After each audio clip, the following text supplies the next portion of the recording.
Welcome again to Behind the Badge. I'm Chief Don Carey with the Melbourne Police Department, and our show is going to take you behind the scenes a little bit and let you see how we do things dealing with public safety. And today we have a very interesting topic to talk about. We're going to be discussing domestic violence. Arla Tweedy, one of our management staff members here at the department, is going to be discussing it with Cynthia Carlson, who is our victims advocate here in the department. Domestic violence is a continuing problem that continues to cause injury, embarrassment, and breaking up families throughout America. It's become worse and worse, and we're going to talk about that today.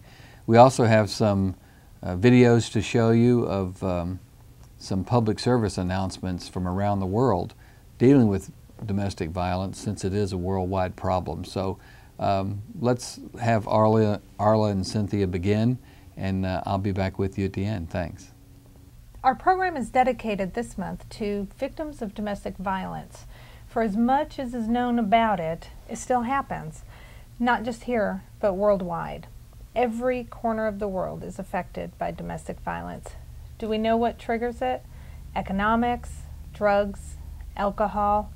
For more answers, I would like to introduce our guest this month, Ms. Cynthia Carlson, MPD's newest member and our domestic violence advocate. Welcome, Cynthia. Thanks, Arla. It's great to be here. Could you tell us a little bit about yourself, Cynthia? Yes, Arla. I've been with the police department here for 2.5 months. It's wonderful. I really love it. I've lived in Brevard County since the late 60s. I won't tell you exactly the dates because that will date me. I attended high school in this area and community college and graduated with my bachelor's from Florida International University in Miami. I've worked in the social service field, like I said, for about 14 years. I've worked with the Department of Children and Families as a family court evaluator also, and at the Guardian Ad Litem program, working with different populations in the county, family, children, elder adults. So I really am very glad to be here. Well, you have a great deal of background in this arena then. Thanks, You Arla. must have some sort of passion that enables you to continue in this line of work. Yes, I do. I think it's a wonderful opportunity for me to let victims know that there are options out there for them to find help to make changes in their lives. Right. Often, if you don't know that there's services out there, then you feel like you're all alone, and you're stuck with the situation that you're in. Cynthia, if somebody feels out there right now that they are in danger, what can they do today? Who can they call? What is available to them right now if they have any idea that they may be in danger? Well, the first thing they need to do, if it's an emergency, call 911 and have an officer out there immediately. If your safety is in danger, you need to call 911. If it's not at imminent risk, there's other numbers to call. 1-800-799-SAFE is the domestic violence 800 number. Also, you can call the police department here. My number is 409-2222, and I'll be very glad to talk with you and discuss your unique situation and see if we can help get you safe and find out what it is that you need. Well, let's talk to our victims for a minute. We know that getting away from an abuser can be difficult. We also know it can be dangerous, but it can also be a lifesaver. Do you have any basic information that you can offer somebody that may be out there right now looking for a way out? Yes.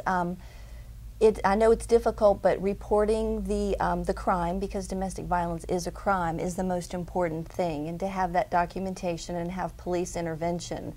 After that, there is the option of getting an injunction for protection, which is something that you get through the court. You file the petition and the judge grants that. Through those injunctions, they often establish custody and visitation if there's children involved in, as a product of the relationship. And as we know, injunctions are pieces of paper, so with an injunction, you also need to have prepared a safety plan so that if there is a violation or if the abuser continues to harass or insist on contact, you have a safety plan to get yourself out of the situation. Well, and you actually, as the domestic violence advocate, you are actually able to go and escort victims, are you not? Take them to court Absolutely. appointments and work with them so that the victim does not feel alone. Is that correct? Absolutely, absolutely. I will meet with victims at the courthouse, walk them through the process so they're not intimidated or unsure of what to do. I'll meet with them at the courthouse. If transportation is an issue, I will transport them to the courthouse to make sure that they can go to the hearing. Because if you don't go to the hearing, it's automatically dismissed. Right, right. So. Yeah, and that's important for victims to understand is once you make that first complaint, you are on your way to no longer being a victim. Is that correct? Absolutely.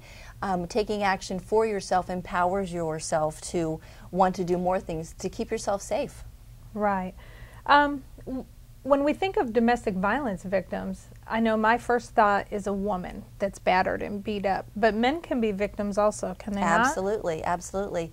And that's not something that society on a whole, I guess, is as accepting of as women as victims. You just most often think of women, but there definitely is men as victims. I was going to say I was looking at some public service announcements that we will be sharing here with our audience.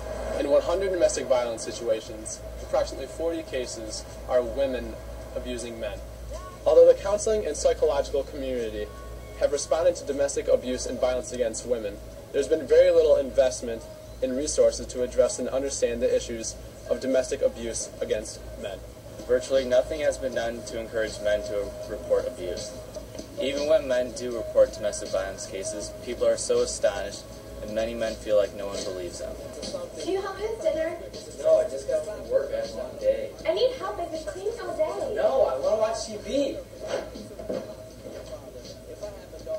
For men or women, domestic violence includes pushing, slapping, hitting, throwing objects, forcing or slamming a door, or striking the person with an object, or using a weapon. Domestic abuse can also be mental or emotional. Characteristics of abusive women include alcohol abuse, psychological disorders, unrealistic expectations, and assumptions and conclusions. These women will typically experience repeated episodes of depression, anxiety, frustration, and irritability, which they attribute to a man's behavior. It's not just women, but as you say, men, and it's more prevalent than I would have even thought of in children. We have a newsreel of a man murdering his wife with a child involved also. A family's home turns into a crime scene after a young mother and her 2-year-old son are found shot to death. Police say the woman's husband is the suspected killer, an unfortunate end to a period of domestic violence. He not only took her life, but he took the life of a child. So this is not something that should be just overlooked. You know, we have to step in and do something about domestic violence. Absolutely, absolutely. And in talking with men, often they're more embarrassed about the abuse because as a man they feel like they should be able to protect themselves. You know, a woman often you think is physically weaker, and you know that it's kind of a stigma for them to be one that's abused. But there are resources for men, and you know, if there's anyone out there that's in that situation, I'll be glad to, you know, make those referrals.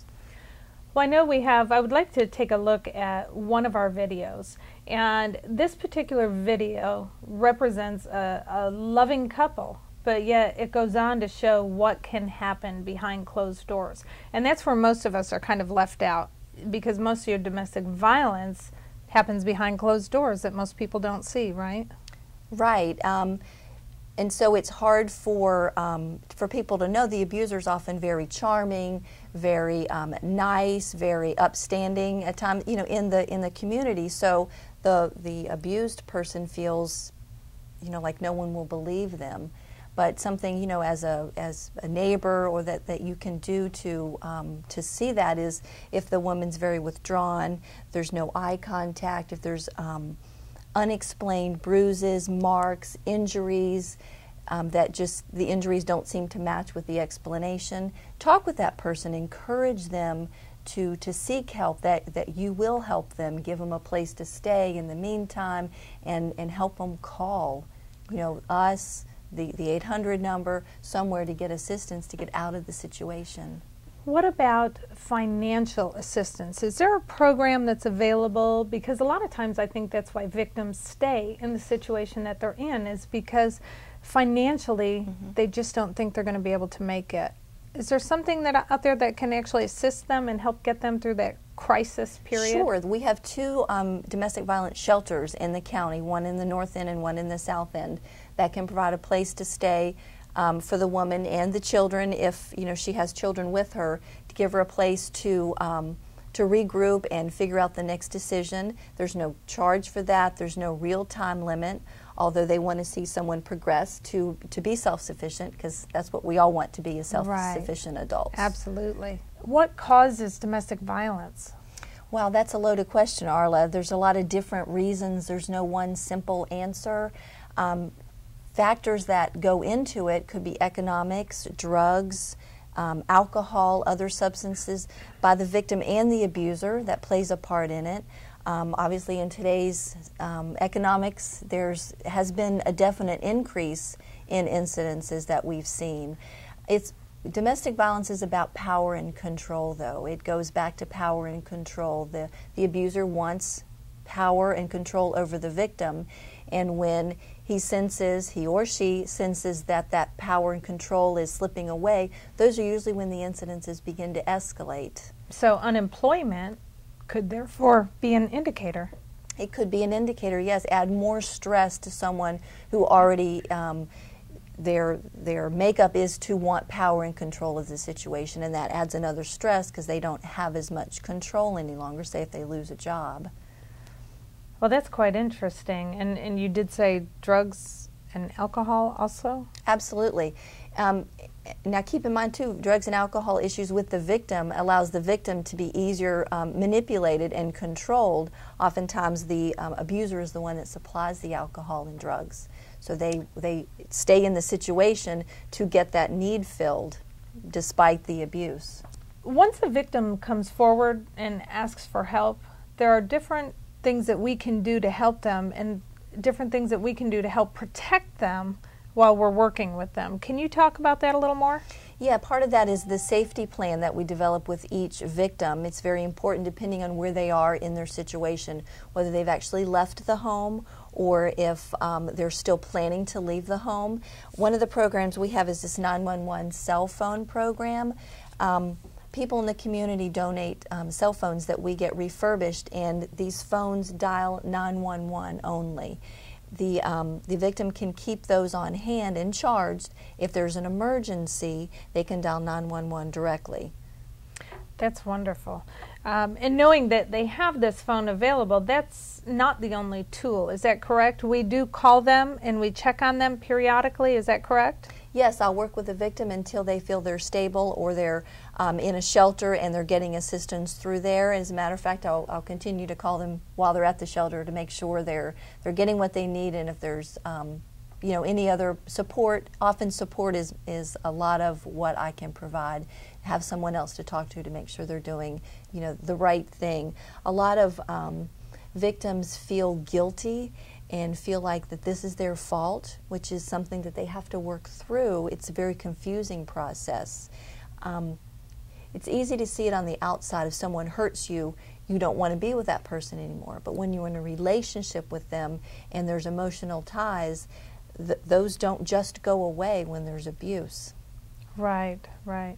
And the state of Florida takes this very seriously. As a matter of fact, your position is actually funded by the Domestic Violence Victims of Crime Act grant. So yes, we do, so that is important, especially in today's budgetary times and stuff, that we're very lucky that we can have you here to help victims. I'm sure you must get several phone calls. The statistics that I see when I submit our quarterly reports is staggering, the numbers that are involved with victims of domestic violence. And those numbers have increased. You mentioned the Attorney General's Office, the Victims of Crime Act. There's a program through the Attorney General's Office called the Victims Compensation Fund, where victims of crime can apply through to get medical assistance, their medical bills paid for, counseling paid for, funerals, property loss, wage loss, to apply to get those bills paid for. And they can see me, and I will assist with those forms and submitting them. So it's a very good avenue. A lot of people won't seek medical assistance because they don't have insurance. But